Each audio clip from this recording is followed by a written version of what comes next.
faites-les asseoir ici. Peut-être qu'il y avait un endroit où l'herbe n'était pas aussi verte, aussi abondante. Ce n'est pas là-bas que le Seigneur a demandé qu'on s'asseye. Il a demandé qu'on s'asseye là où il y a de l'herbe. Est-ce qu'il ne sait pas qu'il y a des herbes?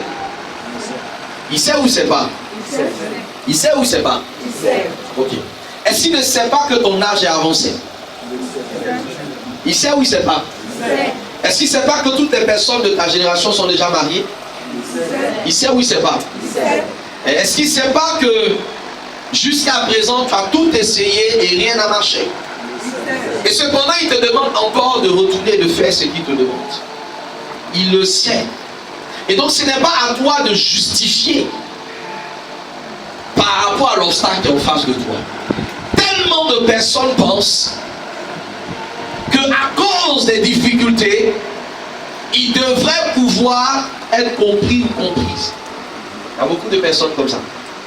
Il y a un monsieur qui dans la Bible était malade depuis 38 ans. Je n'ai pas dit 38 jours. Je n'ai pas dit qu'il avait 38 ans. Mais c'est le nombre d'années qu'a duré sa maladie. L'une des raisons pour lesquelles nous pouvons demeurer pendant longtemps dans une situation, ce n'est pas que la main de Dieu soit trop courte pour nous secourir, ni son oreille soit trop dure pour nous entendre, mais l'une des raisons pour lesquelles nous pouvons perdurer dans un problème pendant longtemps, c'est notre disposition à tout expliquer. Parfois, on veut tout justifier. Cet homme était là, plusieurs personnes étaient guéries autour de lui, vous comprenez? Mais lui, il n'obtenait pas sa guérison. Pourquoi? La Bible nous enseigne que ce monsieur avait un problème. Son problème n'était pas sa maladie. Sa vraie maladie à lui, c'était que dans son cœur, il estimait qu'il n'y avait personne pour l'aider. Est-ce qu'on est ensemble? Amen. Voilà l'une des premières excuses que nous trouvons. Il n'y a personne pour m'aider. Il n'y a personne. Jésus dit, veux-tu être guéri? Il dit, Seigneur, il n'y a personne pour m'aider. Seigneur, il n'y a personne pour m'aider. Alors c'est parce que dans son cœur, il n'y a personne pour l'aider, que sa maladie est encore là où elle est, que sa vie est encore au niveau où sa vie se trouve en ce moment. Je vais peut-être te choquer ce matin, mais le jour où tu rencontres Jésus-Christ véritablement, le jour où tu le reçois dans ton cœur comme ton Seigneur et ton Sauveur personnel, tu n'as besoin de personne. Est-ce que c'est par là ton esprit? Tu n'as besoin de personne. Tu as juste besoin d'une seule personne. Et cette personne, c'est toi-même. Personne ne pourra s'élever contre ton élévation, contre ta bénédiction, contre ta grâce de Dieu sur ta vie. Mais l'une des personnes les plus redoutables qui va combattre contre ton élévation, c'est toi-même. On veut tellement compter sur les autres. On veut tellement attendre que ce soit les autres qui nous tendent la main avant que nous puissions aller là où nous voulons aller. Mais laissez-moi vous expliquer quelque chose. Pourquoi Jésus vient vers ce monsieur après 38 ans? Pourquoi Jésus s'approche de ce monsieur? Ce n'était pas parce que Dieu n'avait pas voulu que cet homme soit guéri, mais parce que Dieu avait compris que son problème était profond. Dieu a compris que s'il ne venait pas le sortir de la position dans laquelle il était, il allait demeurer définitivement dans cette situation. Ce matin, il y a quelque chose que tu as fait. Arrête d'accuser ton père qui ne t'a pas mis à l'école. Alléluia. S'il m'avait mis à l'école, donc je sais que je ne serai pas ce que je suis aujourd'hui. Alléluia. Amen. Ok. Bon, il ne t'a pas mis à l'école. Qu'est-ce qu'on fait maintenant? Si on ne m'avait pas amené chez ma tante, chez qui j'ai grandi, où ses enfants partaient à l'école et c'est moi ceux qui restaient à la maison, j'aurais pu réussir. Si j'avais été peut-être capable d'avoir telle ou telle opportunité, certainement que j'allais m'en sortir. Mais toi-même, tu vois là où on est là. Comment on va faire pour s'en sortir? Tu justifies. Amen. Amen. Tu es en train de trouver une excuse. Et cette excuse que tu es en train de trouver va devenir un poids qui va t'enfoncer. Il a dit, faites-les asseoir dans l'air. Là où il y a de l'air. Là où il y a de... Là où il y a de... Est-ce que vous savez pourquoi? Parce qu'au moment où Jésus leur parlait, Jésus ne voyait plus une foule. Mais au moment où Jésus leur parlait, Jésus voyait des brebis. Est-ce que je parle à ton esprit? Au moment où Jésus est en train de leur parler, il ne voyait plus une foule, mais il voyait des brebis. Or, le psaume 23 nous dit ceci. Quelqu'un a trouvé le psaume 23? Oui? Je ne manquerai de rien. Il me fait reposer où ça? Où est-ce qu'il me fait reposer? Est-ce que vous savez que Dieu marche avec vous, non pas par rapport à ce que vous voyez, mais par rapport à ce que lui voit à travers vous? En réalité, de façon prophétique et spirituelle, le Seigneur voulait que ces personnes s'asseyent là où il y a de l'herbe, parce qu'ils allaient commencer une autre saison de leur vie qui ressemble justement à des brebis qu'on trouvait du pâturage. Parfois, il faut réaliser que lorsqu'une difficulté se présente à toi, ce n'est pas seulement une difficulté qui est en face de toi, mais cette difficulté est une opportunité que Dieu met sur ton chemin pour que le héros ou la héroïne qui est cachée en toi se révèle. Amen. Il y a quelque chose que Dieu fait avec toi. Alors tu dois pouvoir regarder la situation dans laquelle tu es et puis te référer à la parole de Dieu. Pourquoi Dieu permet que je sois dans cette situation? Le psaume 23 dit, il vous conduit. Où ça? Et là où est-ce qu'ils étaient? Donc c'est le bon endroit. Je n'ai plus besoin de regarder à l'environnement. J'ai trouvé dans la parole de Dieu quelque chose qui me permet d'asseoir ma foi et ma confiance en Dieu. Et voilà l'une des raisons pour lesquelles beaucoup de personnes n'arrivent pas à passer à la prochaine étape. Parce qu'on ne connaît pas la parole. On ne connaît pas la parole. On n'arrive pas à équilibrer ce qui arrive dans notre vie avec la parole de Dieu. L'homme de Dieu a dit quelque chose de très intéressant pendant son témoignage. Il a dit, pendant que je me retrouvais dans certaines situations, je me rappelais des promesses de Dieu. Je me rappelais des promesses de Dieu. Mais comment tu peux te rappeler de quelque chose que tu n'as pas appris? Comment tu peux te rappeler quelque chose que tu ne connais pas? La Bible est formelle. Elle nous dit que le Saint-Esprit nous rappellera les choses que nous aurons apprises.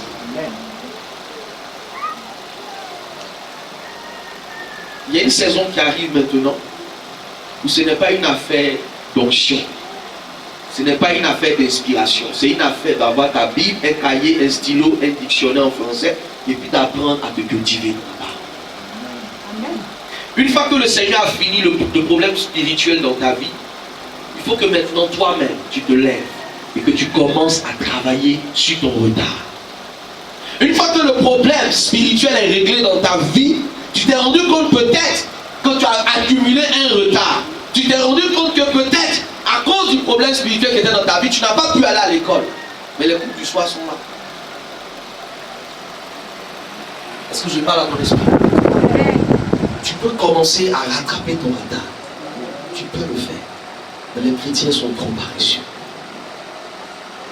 En réalité, on court après les miracles parce qu'on ne veut pas faire ce qui est naturel. On ne veut pas faire ce qui est à notre portée. On veut que tout soit spirituel, mais tout n'est pas spirituel. Est-ce que je parle à ton esprit? Amen. Une fois que tu as été délivré, une fois que l'esprit de la sorcellerie t'a quitté, tu dois comprendre que tu as un rôle à jouer dans l'économie du royaume de Dieu. Amen. Tu dois comprendre que tu es devenu maintenant une personne ressource dans le camp du Seigneur qui va permettre au royaume de Dieu de mieux fonctionner. Alors tu dois te poser une question. Qu'est-ce que je fais? Qu'est-ce que je fais? Demain, dis-toi, il y a forcément un talent qui est en toi. Le prophète me disait hier, le diable n'attaquera jamais une personne qui n'est pas une source de bénédiction, qui n'a pas quelque chose de spécial en lui. Donc, je n'ai pas besoin d'avoir une vision spéciale sur ta vie. Mais le seul fait que les démons aient voulu lier ta vie est la preuve qu'il y a quelque chose en toi. Maintenant, quand le Seigneur t'a libéré, qu'est-ce que tu fais de ce qui est en toi? Alléluia. Amen. Tu dois apprendre, toi aussi, à te lever et aller bâtir. Tu peux commencer à faire un commerce, mais aussi, non? Tu vois les chrétiens qui voient leur élévation, qui voient leur gloire, qui se voient assis dans la gloire, dans la prospérité. Mais le Seigneur dit dans sa parole, je retire de la boue. Je prends de la poussière. Et c'est vous comprenez ce que le Seigneur dit? Il n'a jamais dit qu'il allait te prendre sur le toit de la maison. Il te prend quelque part. Pour t'amener. Il y a un processus. Est-ce qu'on est ensemble ce matin? C'est la partie du film qui choque un peu là. Une fois que le Seigneur t'a délivré, ce qui va arriver dans la suite de ta vie n'est plus sa responsabilité. Une fois que le Seigneur t'a sorti des ténèbres, ce qui va arriver dans ta vie n'est plus sa responsabilité. Je l'ai dit hier, c'est ta responsabilité désormais. Mais maintenant, tu dois pouvoir être assis dans la parole de Dieu pour que tu puisses découvrir dans la parole de Dieu ce qui te concerne. Voilà pourquoi tu dois être quelqu'un qui est implanté dans la parole de Dieu. Regardons ce que la Bible dit ici, dans le livre de Psaume 92. Comment transformer les difficultés en opportunités. Tout dépend de ce que tu comprends. Parce que ce que tu comprends, c'est ce que tu peux prendre. Alléluia. J'ai dit Psaume 92. Je vais lire à partir de verset 13. Psaume 92 à partir de verset 13. Donc, si quelqu'un a une Bible, on peut partager ensemble. Vas-y, lis avec moi. Lis avec moi.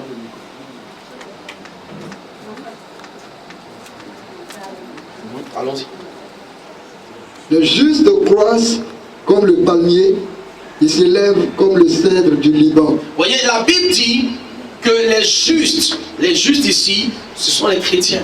C'est ceux qui ont accepté Christ comme leur Seigneur et leur Sauveur personnel. Amen.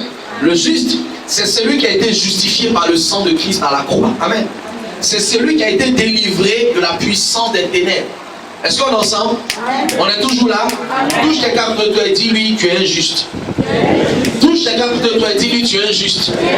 Touche encore quelqu'un, remue-le un peu, dis-lui, tu es injuste. Dis-lui, tu es injuste. Ok, maintenant la Bible dit que les justes croissent comme le palmier. Alléluia. Amen. Ils font quoi? Ils croissent. Croître veut dire quoi? Ils grandissent, ils poussent. Mais ils poussent subitement. Ils poussent comme le.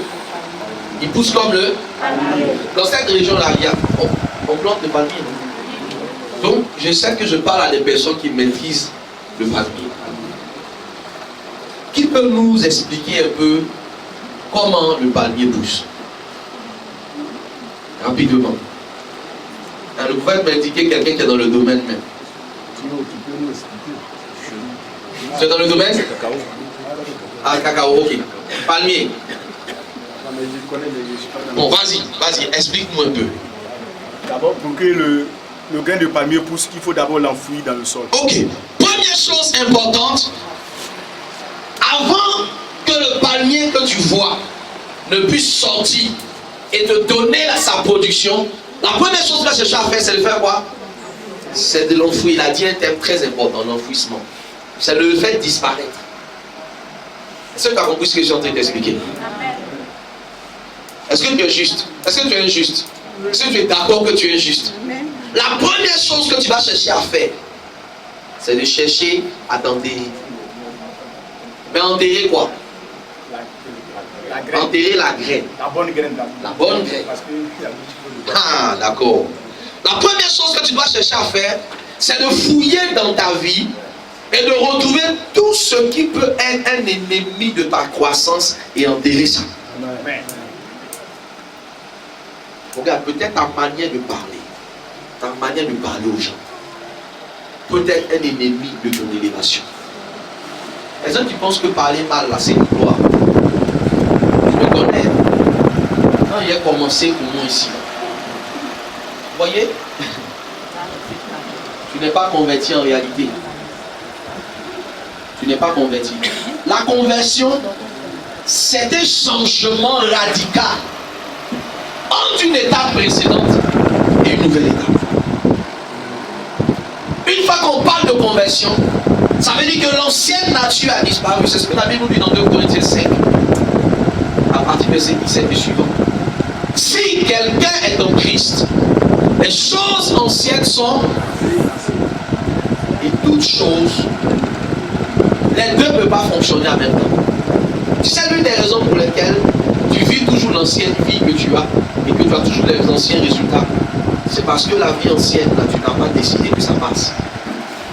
Les deux ne peuvent pas cohabiter en même temps. Tu es obligé, comme il a dit tout à l'heure, de faire quoi? D'enterrer. Et ça, c'est très important. La Bible le dit dans Colossiens chapitre 3, verset 1 à 3.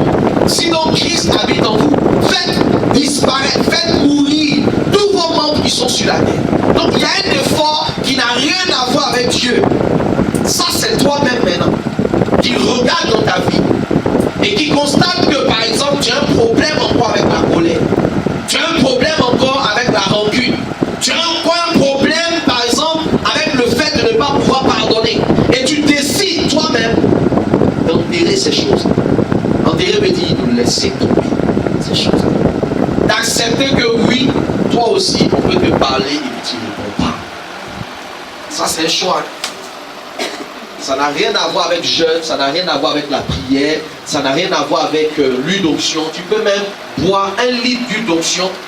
Mais si quelqu'un se présente à toi et te parle d'une certaine manière, c'est ta décision. C'est ton choix de répondre ou de ne pas répondre.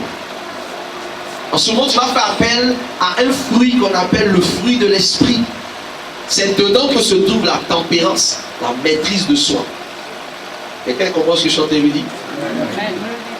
Très peu de personnes acceptent l'enfouissement, mais cherchent à sortir de terre. Quand tu ne peux pas sortir de terre, si tu n'es pas entré dans la terre. Est-ce qu'on est ensemble? Amen. Est-ce que tu as commencé à regarder les caractères qui sont en toi? Hier, on a parlé des caractères. Maintenant, ce que Dieu attend de toi, c'est que tu fasses mourir ces caractères. Ça, ce n'est pas le travail du Seigneur, c'est ton travail à toi. Et c'est pourquoi il disait, déliez-le. Il a parlé hier de Lazare. Déliez-le et laissez-le aller. Ça, c'est la part des hommes. Ta rééducation. C'est très important. Après donc l'enfouissement, qu'est-ce qui se passe?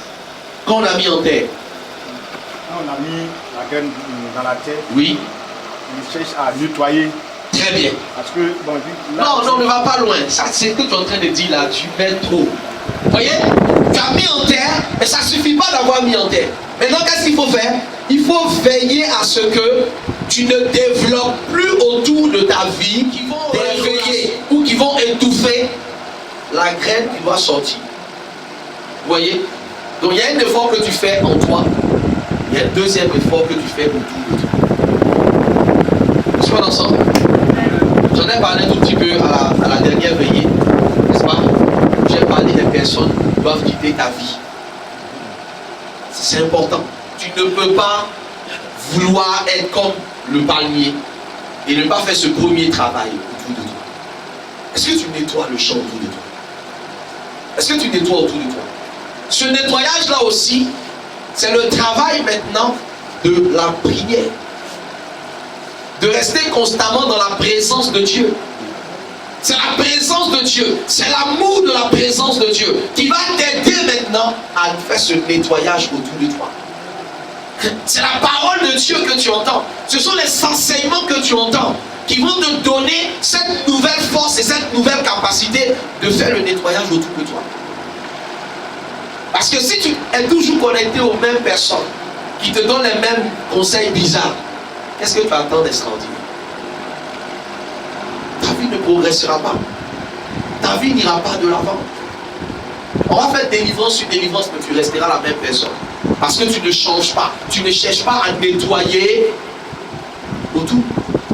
Ensuite, après le nettoyage, la graine a été mise, on a nettoyé, on a entretenu la graine. Qu'est-ce qui va se passer? Qu'est-ce qui va se passer? On a mis un génie à vous. La plante va croître. Ok. Est-ce que ça dépend de quelqu'un? La plante sort. Ça dépend plus de quelqu'un. Toi, tu as fait ce que tu avais à faire, n'est-ce pas? La troisième chose importante maintenant, c'est le travail de la patience. Apprendre à attendre. Voilà là où beaucoup vont quitter la maison de Dieu. Quand ce n'est pas instantané. Quand ce que tu attends est en train de prendre du temps. Ça ne veut pas dire que ça n'arrive pas. Parce que quelque chose se passe sous la terre. Mais ça, tes yeux physiques ne le voient pas. Ce n'est pas parce que tu ne vois pas que ça veut dire que le Seigneur ne fait pas. Est-ce que j'ai parlé à ton esprit? Ce n'est pas parce que tu ne vois pas que ça veut dire que le Seigneur ne fait pas. Il y a ce travail-là que Dieu va commencer en dessous de la terre. C'est un travail sous-marin, c'est un travail de profondeur. Quand Dieu met parfois du temps dans ton histoire, met parfois du temps dans la réalisation de ta vie, tu dois pouvoir savoir que ça dépend de l'importance de ce qui va sortir. Parce que le nombre de temps que la graine de maïs, n'est-ce pas mon ami ingénieur? Le nombre de temps que la graine de maïs va mettre pour sortir, ce n'est pas le même temps que la graine va mettre pour sortir. On est d'accord? C'est pas parce que le maïs a commencé à produire qu'on va cracher sur le palmier. Vous dites, mais voilà, vous avez été planté au même moment. Qu'est-ce qui ne va pas chez toi? Entre-temps, on a déjà fait une première récolte, une deuxième récolte, une troisième récolte de maïs. Quelqu'un a compris ce que je suis en train d'expliquer? Et la graine est encore. Combien de temps il faut pour qu'on puisse voir le palmier sortir vraiment de terre? Combien de temps? 6 mois? En 6 mois, ça peut sortir? Il faut au minimum combien de temps? Combien de temps? Il faut que ça sorte, hein? Au moins, la pépinière. 6 mois, au fait. 6 mois. Entre 3 et 6 mois. Et pendant ce temps, le maïs, on a fini de manger. Écoute-moi bien. Pendant ce temps, le maïs, il a fini de, comme on dit, il a fini de tuer. Il a fait sa promotion partout. Ce qui met du temps à arriver dans votre vie est un signal fort de Dieu. Parce que Dieu ne veut pas que ça passe. Regardez bien dans votre vie. Tous ceux qui ont mis du temps à naître ont été des hommes spéciaux. Je peux vous parler de Samuel. Est-ce que vous savez que la mère de Samuel a pleuré toutes les larmes de son corps, tandis que les enfants de Pénina naissaient et grandissaient? La mère de Samuel n'avait pas d'enfant, ça fait du temps. Mais il y a des personnes qui sont comme le palmier. On les appelle les justes. Ils n'apparaissent pas tôt. Dieu prend le temps de les forger. Dieu prend le temps de leur donner un caractère. Dieu prend le temps de leur donner un témoignage. Dieu prend le temps de leur donner une histoire. Et ça prend du temps. Mais une fois que Dieu les révèle, on oublie le reste. Est-ce que quand vous lisez dans le livre de Samuel, est-ce que vous vous rendez compte que le livre porte son nom? Il a mis du temps avant d'arriver, mais il a marqué son temps. C'est ça qui est important. Amen. Ma prière et mon vœu, ce n'est pas que tu brilles comme une étincelle et que tu disparaisses. Mon but et ma prière, en partageant ces messages avec toi, c'est que tu comprennes que le plus important est de marquer son temps. Amen. Le plus important, c'est d'aller à la vitesse de Dieu. Parce que quand tu vas au rythme de Dieu, il n'y a rien à faire. Forcément, tu vas marquer ton temps et devenir ce que Dieu a dit que tu dois devenir. Mais une fois, remarquez mes chers amis, une fois que le palmier va sortir de terre, il y a une première chose qui va caractériser le palmier. Si vous voyez le palmier qui a commencé à sortir de terre, c'est qu'au niveau des racines, c'est bouclé. ses racines s'étendent en profondeur. Un palmier peut être ici et ses racines peuvent s'étendre à plusieurs centaines de mètres. Vous savez pourquoi? Parce que ses racines vont à la recherche de l'eau. Est-ce que j'ai parlé à quelqu'un? Et l'eau dans la parole de Dieu, c'est le symbole de l'Esprit de Dieu. Si tes racines sont basées, si ta vie, et c'est ce qu'on a expliqué hier, si ta vie s'appuie sur la parole de Dieu, si tu es une personne assise spirituellement, il n'y a rien à faire. Tu vas t'étendre, tu vas t'élargir. Il n'y a aucune situation qui viendra en face de toi qui va t'ébranler. C'est vrai, les difficultés vont venir. Et c'est normal même que les difficultés arrivent. Mais les difficultés vont te permettre de travailler le caractère de Dieu qui est en toi et que le champignon de Dieu qui est caché en toi soit révélé encore. Tu ne verras jamais en fait Goliath comme tout Israël voit Goliath. Mais tu verras Goliath, comme disait le prophète tout à l'heure, tu le verras par rapport à l'expérience que tu as eue avec Dieu. Amen. Maintenant, je te pose une question. Quel est le type d'expérience que tu as eue avec Dieu? Qu'est-ce que Dieu a fait? Où est-ce que Dieu est passé avec toi? Pour que tu désires ce que tu es en train de désirer. Parce que je l'ai dit hier, il y a un prix. Il faut que tu apprennes à payer. Parce que si tu ne payes pas ce prix-là, quelqu'un me disait c'est ce prix qui va te payer. Et c'est important que vous compreniez, que vous réalisez cela. Donc, je m'étends d'abord sur ma base, sur ma profondeur. Car c'est ma profondeur qui va déterminer maintenant mon élévation, mon altitude. Maintenant, quand le palmier va commencer à croître, regardez très bien. Il sait combien de temps il a mis dans la terre pour sortir. Le palmier ne s'encontre jamais des vieilles branches. Les rames, quand elles vieillissent, elles tombent. Vous comprenez? Quand tu arrives à ce stade de ta maturité, à ce stade de ta marche avec Dieu, tu comprends que finalement ce qui est important pour toi, c'est le but que tu vas atteindre dans le Seigneur. C'est l'objectif que tu vas atteindre. Tu ne laisses pas n'importe qui faire n'importe quoi avec toi. Amen. Il y a des personnes, des circonstances qui étaient bonnes pour toi à un moment. Mais par rapport au stade où tu es arrivé, ce n'est plus bon pour toi. Ça ne fonctionne plus pour toi. Alors qu'est-ce que tu dois faire? Qu'est-ce que tu dois faire? Parce que parfois même pour déterminer l'âge du palmier, on va regarder le nombre, n'est-ce pas, de branches qui sont tombées. Et c'est à partir de là qu'on va savoir l'âge du palmier. Est-ce que quelqu'un est avec moi? Est-ce que tu es vraiment là? Ou bien tu n'es pas encore là? Tu as besoin de laisser tomber certaines choses. Vous savez ce qui fait que beaucoup de personnes n'arrivent pas à décoller encore dans leur vie chrétienne, dans leur marche avec Dieu? C'est qu'au fond de nous, il y a des choses que nous n'avons pas envie de laisser. Nous sommes trop attachés encore à certaines choses. Amen. Un jour, tu réaliseras que tu n'arrives pas à aller plus loin. Pas parce que Dieu ne veut pas que tu ailles loin, mais tu n'arrives pas à aller plus loin parce que tu n'as pas le courage nécessaire de laisser tomber certaines choses. Tu ne peux pas. Tu ne peux pas courir plus vite. Tu ne peux pas aller plus rapidement tant que tu ne laisses pas tomber certaines choses. Regardez très bien dans les Écritures. Vous verrez qu'un homme du nom de Bartimée, pendant longtemps, a été aveugle. Amen. Fils de Timée, pendant longtemps, il a été aveugle. Et dans sa cécité, il est devenu mendiant. Vous comprenez? Donc, il recevait l'aumône, il recevait les dons des gens, etc. Mais où est-ce qu'il pouvait mettre ça? Dans son manteau, nous dit la parole de Dieu. Donc son manteau a fini par devenir quelque chose de très important pour lui. Qui suit ce que je suis en train de lui expliquer ce matin? Il ne voit pas clair. Mais il sait au moment où il met son argent. On est d'accord? Il sait où il met son argent. Donc son manteau, c'est son meilleur ami.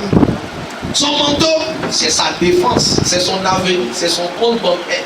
Le jour où Bartimée entend parler de Jésus, le jour où Bartimée entend le nom de Jésus, Bartimée comprend que le temps de son miracle, le temps de son changement, le temps de sa transformation est arrivé.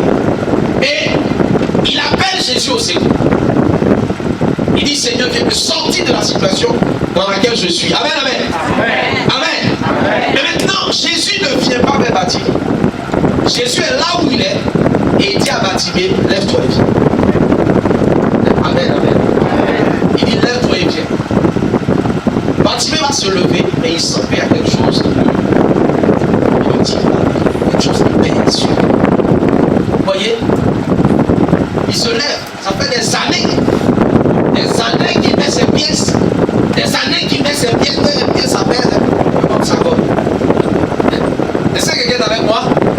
Alors au moment où il va se lever et pour aller vers Jésus, il réalise comme le palmier qu'il a besoin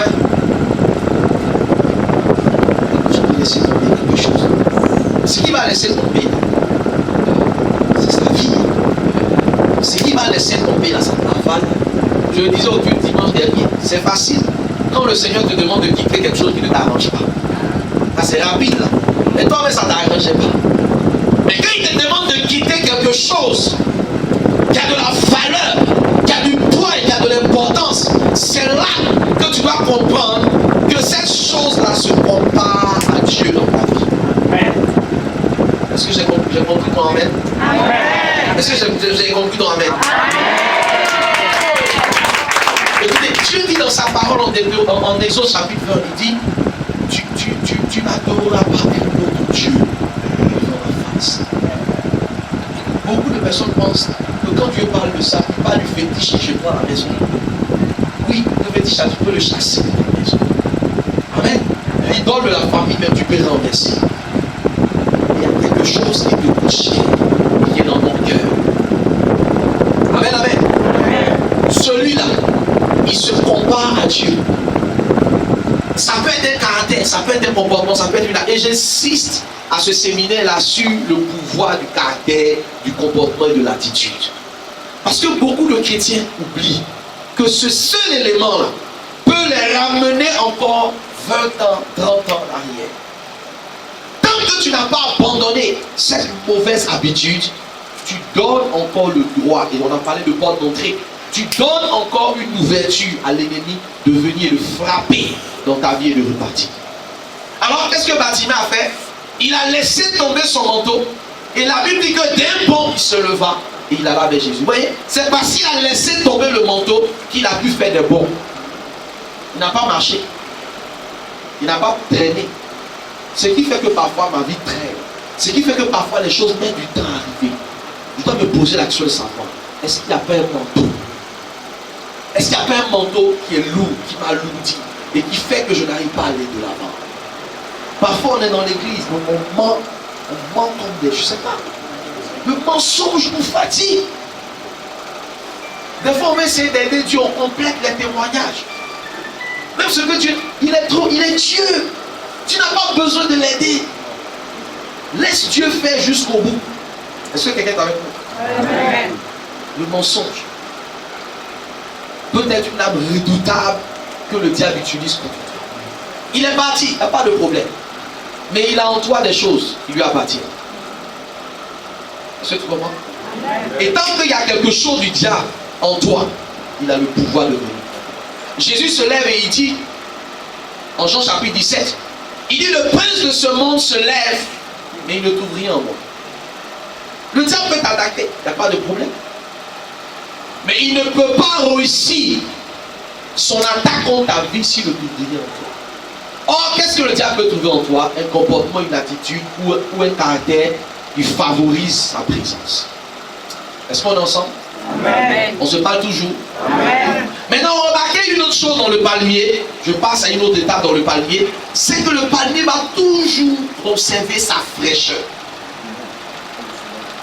Toujours, il y a toujours des rameaux à l'intérieur. C'est toujours frais, c'est toujours nouveau à l'intérieur. Ça nous parle maintenant du renouvellement de notre intelligence. Le fait de ne rien laisser dans ton cœur, le fait de ne rien laisser venir détruire ta relation avec Dieu. Ça, c'est très important. Est-ce qu'on est ensemble? Amen. Qui est là? Qui est là? Amen. Qui est là ce matin? Amen. À qui ce message est en train de faire du bien? Amen. Si ça ne te fait pas du bien, c'est qu'il y a un problème sérieux. Amen, amen. Mon frère, est-ce que nos mamans qui sont derrière comprennent ce que je dis? Elles comprennent? Ah, ok. Ok, là, non, là, je pense qu'il bénit. Alléluia. Je veux être sûr que chacun d'entre nous comprend ces choses-là. Vous voyez, parfois, on pense que on va recevoir un message extraordinaire sur comment prospérer. Vous allez faire ceci, vous allez faire ça, et puis l'argent va apparaître. Non, écoutez-moi bien. Il y a 4 Jésus dans la vie. Est-ce que vous savez ça? Vous ne savez pas? Non. Sérieusement, vous ne savez pas? Bon, ok. Il faut que vous puissiez savoir auquel des 4 Jésus vous avez donné compte. Non, je suis sérieux. Au stade où on est arrivé maintenant dans l'enseignement, j'ai besoin de savoir c'est lequel des Jésus que vous adorez. Parce qu'il y en a 4 dans la Bible. Le premier Jésus dans la Bible, allons rapidement. Allons rapidement. Et ça va me permettre peut-être de venir vers la conclusion pour ce matin. Allons-y. Luc chapitre 3.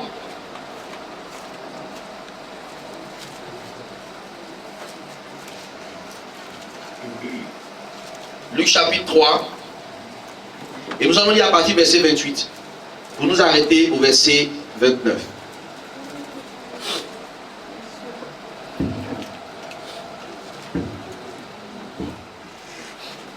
Fils d'Adi, fils de Kozam, fils d'Elmadan, fils d'Er, fils de Jésus. Bon, maintenant, prophète, aide-moi à comprendre.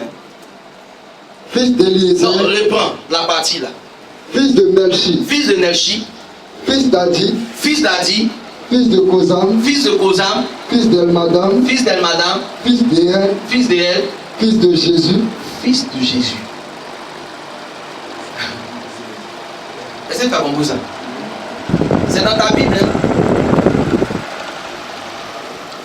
Moi, je sais que le Jésus que j'adore, son papa ne s'appelle pas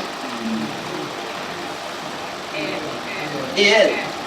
Est-ce que le Jésus que toi tu adores, là, son papa s'appelle Éel? Est-ce que lui-même il a eu un frère qui s'appelle comment? El Madam, c'est pas ça? Bon, c'est compliqué.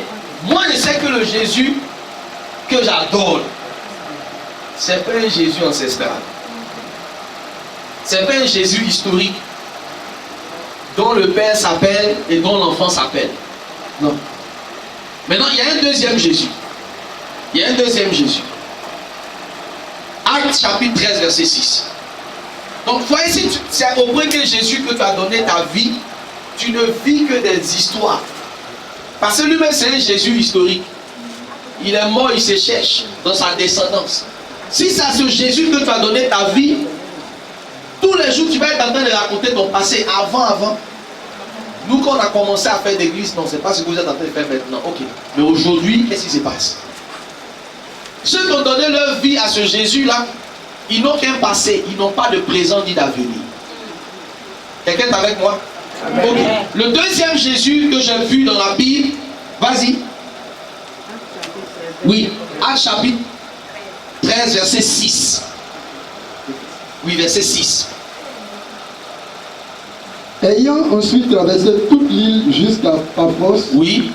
ils trouvèrent un certain magicien, Il trouvait un certain magicien, faux prophète juif, faux prophète juif. nommé Bar Jésus. Il s'appelait Bar Jésus. Est-ce que tu comprends ça?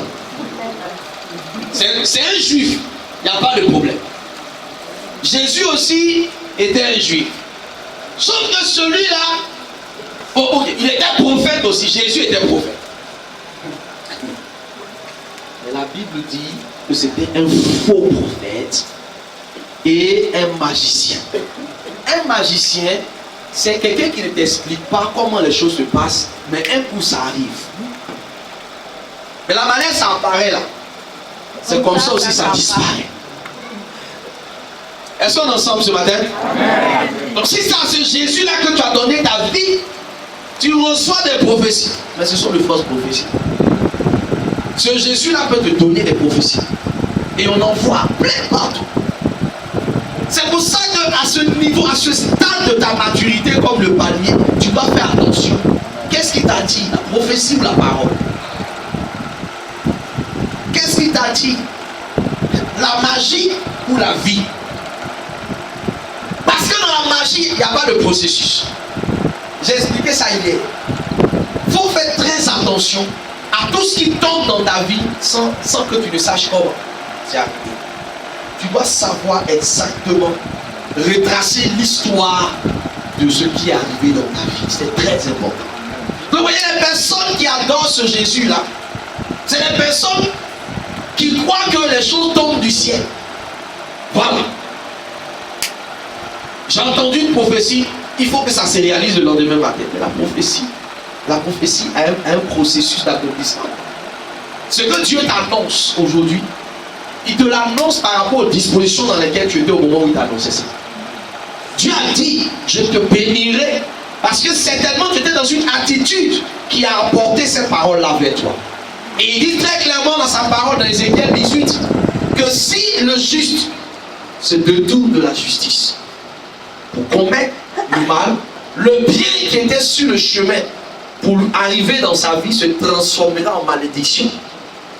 Maintenant, si le méchant se détourne de sa méchanceté et pratique la droiture et la justice, Dieu fera vivre son âme et le mal qui était sur son chemin se transformera en bien. Amen. Est-ce que quelqu'un comprend ce que je suis en train de dire?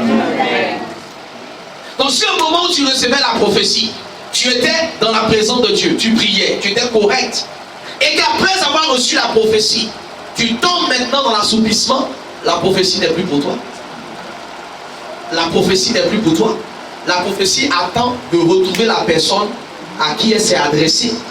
Est-ce que je parle à ton esprit? Amen. Donc si c'est ce Jésus-là qui est avec toi, c'est compliqué. Amen. Amen. Amen, amen. Amen. Est-ce qu'on se parle toujours? Amen. Donc je vais te parler du troisième Jésus.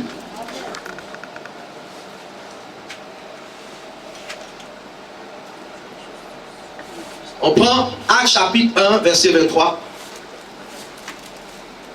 Ou encore Colossiens 4, verset 11. Colossiens 4, verset 11.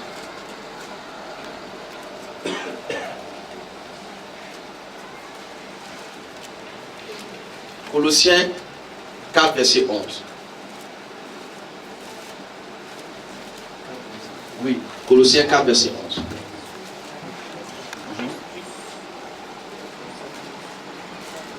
Jésus, appelé Justus, vous salue aussi. Ok, voilà un autre aussi qui salue beaucoup les gens. Amen. Il y a un autre Jésus aussi qui s'appelle Justus. Mais lui, c'est un Jésus qui est le compagnon de Paul. Il est là seulement pour t'accompagner. Il n'a pas dit qu'il va faire quelque chose. Il est là seulement. Maintenant, voilà 4 Jésus qui sont en face de toi. Jésus, le véritable Fils de Dieu. Amen. Celui qui meurt à la croix, 3 jours après il ressuscite et qui dit: en mon nom vous chasserez les démons, en mon nom vous guérirez les malades, en mon nom vous accomplirez des signes et des prodiges. Ou bien ce sont les 3 autres Jésus. Si ce sont les 3 autres Jésus, tu n'es pas concerné par l'enseignement que je suis en train de donner. Mais si c'est le Jésus dont nous sommes en train de parler depuis hier, depuis 4 ans, depuis 10 ans, depuis combien d'années où nous prêchons l'évangile, alors tu dois comprendre que si tu veux croire comme le palmier, tu as besoin de maintenir ton feuillage toujours vert. Tu dois avoir en toi de la fraîcheur. Est-ce que quelqu'un comprend ce que je viens de l'expliquer? Tu dois être le genre de personne qui passe rapidement sur les choses. Voyez, tu n'as pas besoin d'être constamment en train de rappeler ce qu'on t'a fait en 92. Et tu en parles aujourd'hui, en 2016, comme si c'est hier on t'a fait ça. Tu rabâches encore en toi des choses, des... Mais ça aussi, c'est une définition de la sorcellerie. Quand tu attrapes une affaire, tu l'exclus. Amen. Ton feuillage doit être toujours vert. C'est synonyme de fraîcheur. Ça veut dire que en ta compagnie, on se sent bien. Tu es une source de bénédiction. Tu es le genre de personne auprès de qui on peut retrouver le repos, la paix, le calme. Ça, c'est un signe très important. si vous êtes avec une personne, si vous vivez avec une personne vit dans votre environnement, dans votre entourage, et que constamment, cette personne vous amène à culpabiliser. Chaque fois qu'elle doit prendre la parole, chaque fois qu'elle doit vous dire quelque chose, c'est pour vous culpabiliser, pour vous amener à vous sentir mal à l'aise, pour vous amener à avoir l'impression que vous n'êtes pas quelqu'un de bien. Et pourtant, la personne est dans votre vie. Elle ne parle pas, mais elle est toujours en train de mettre l'accent sur ce que vous n'avez pas fait. Sur ce que vous n'avez pas fait. Faites très attention. C'est une personne qui va finir par tuer l'arbre que vous êtes. Qui va finir par vous assécher. Deuxième chose importante, si vous êtes dans la vie d'une personne, quelqu'un dans votre vie, et que vous ne sentez pas le mouvement du donner et du recevoir, faites attention. Ce que vous investissez dans quelqu'un, vous devez pouvoir le recevoir en retour. Il doit avoir un juste retour. Pas forcément financièrement, pas forcément matériellement, mais même en termes de présence et de reconnaissance. C'est très important. Est-ce que quelqu'un est en train d'entendre ce que je lui dis? Est-ce que tu entends ce que je te dis? Amen. Ce sont des signes très importants. Cette partie, ok. Voyez, on va essayer ensemble de faire l'exercice. Et on l'a fait quand on est à la vie. Nous tous, on va essayer de prendre de l'air dans nos poumons. On va déjà compter à 3. Et puis ensemble, on va faire. Et puis on va attendre. Pendant le nombre de temps que je vais compter. Pour voir ce qui va se passer. On peut y aller ensemble? 1, 2 et 3.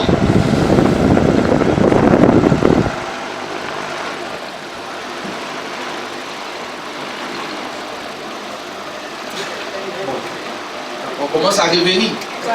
Tout le monde est revenu. Bon, il y a des personnes qui tiennent encore, mais pendant combien de temps? Vous voyez, c'est le mouvement normal de la vie. Quand on prend, on est obligé de redonner.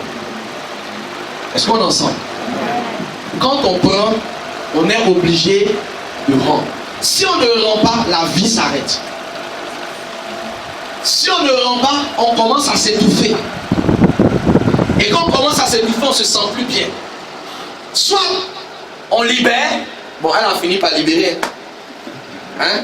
Tu as fini par éternuer. Tu as vu comment tes yeux sont devenus rouges? C'est le mouvement normal de la vie. Ce qui veut dire que lorsque je suis dans une relation avec une personne, peu importe cette personne, tout ce que j'envoie dans la vie de la personne, en termes de service, en termes de relation, en termes de quoi encore? Cite-moi des exemples. De soutien, de quoi encore? De disponibilité, d'amour, d'amitié. Et qu'en retour, je ne reçois rien de cette personne. Il y a une question que je dois me poser. Est-ce que je donne à la bonne personne? Parce que peu importe l'amour que tu as, peu importe la force que tu as, si ce que tu envoies ne revient pas, ou si ce que tu as reçu ne retourne pas, il y a un problème. Dieu a établi ce principe. Il a dit tu es poussière. Même si tu es poussière, tu dois retourner en poussière. Maintenant, l'esprit qui est en toi doit retourner. Et pourtant Dieu a sémé ça en nous. Vous n'avez pas vu ça dans le livre de la Genèse? Il a soufflé en nous un souffle. Et à la fin, ce souffle-là va retourner à lui. Pour que la fin du trajet. Est-ce que vous comprenez ce que je suis en train de vous expliquer? Que ceci est très important. Si nous sentons dans nos relations avec les hommes, peu importe la personne, peu importe ce que j'apporte à la personne, je dois avoir, je dois sentir un retour dans ce que j'investis dans la personne. Je n'ai pas dit matériellement seulement. Je peux apporter par exemple un soutien financier à quelqu'un. Et en retour, cette personne-là me rend bien par le travail. Un exemple. Tu as une soeur qui ne fait rien. Et tu décides de lui apporter un financement pour réaliser un projet. Est-ce que ce que tu attends d'elle, c'est qu'elle te rembourse? Non. Mais quand tu investis cet argent dans cette personne, toi, ta récompense peut être de voir la personne en train de bien gérer l'argent que tu lui as donné. Vous voyez? En ce moment-là, tu vois, ta récompense n'est pas d'avoir reçu l'argent que tu as donné, mais c'est de voir que cet argent a pu servir à faire quelque chose. En ce moment précis, ce que tu as donné n'est pas perdu. Est-ce que quelqu'un comprend ce que je suis en train de dire? Mais si tu investis dans la personne et que la personne gaspille ce que tu lui donnes, ce n'est pas ton argent que la personne gaspille, c'est l'énergie de toi que la personne est en train de tuer. Est-ce que quelqu'un comprend ce que je suis en train de dire? La personne est en train de tuer quelque chose en toi. Parce que qu'est-ce qui va se passer? À cause de son attitude, la disposition à soutenir et à aider d'autres personnes va commencer à mourir. Sa manière de faire va faire que même si quelqu'un d'autre te sollicitait, tu vas avoir en toi le souvenir de ce que la personne a fait. Ça va tuer en toi la générosité ou la libéralité que tu as déposée en toi. Est-ce que je parle à ton esprit? Amen.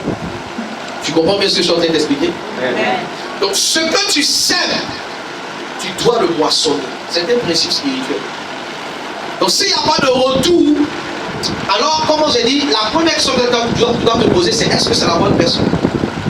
Parce que si ce n'est pas la bonne personne et que tu sèmes dedans, frère, peu importe ce que tu vas s'aimer, tu ne moissonnes pas.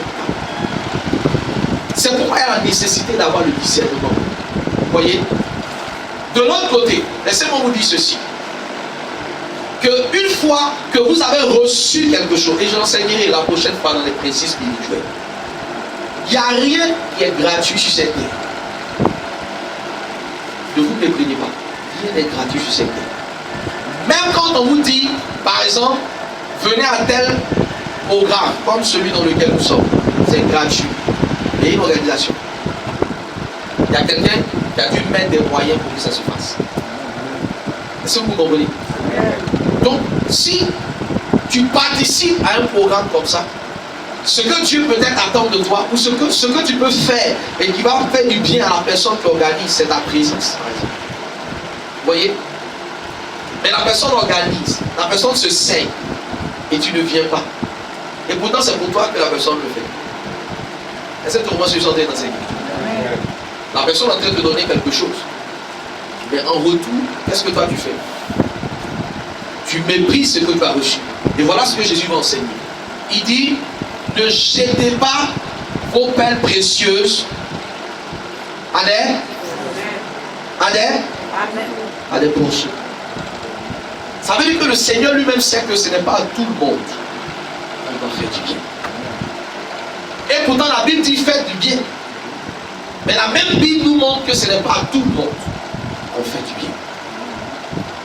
Parce que faire du bien à quelqu'un qui ne connaît pas la valeur du bien en question, c'est faire une erreur grave.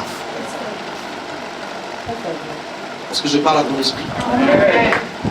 Mais c'est parce que justement, tu vas être comme ce palmier, toujours frais. La fraîcheur dont je parle, c'est une fraîcheur de l'esprit.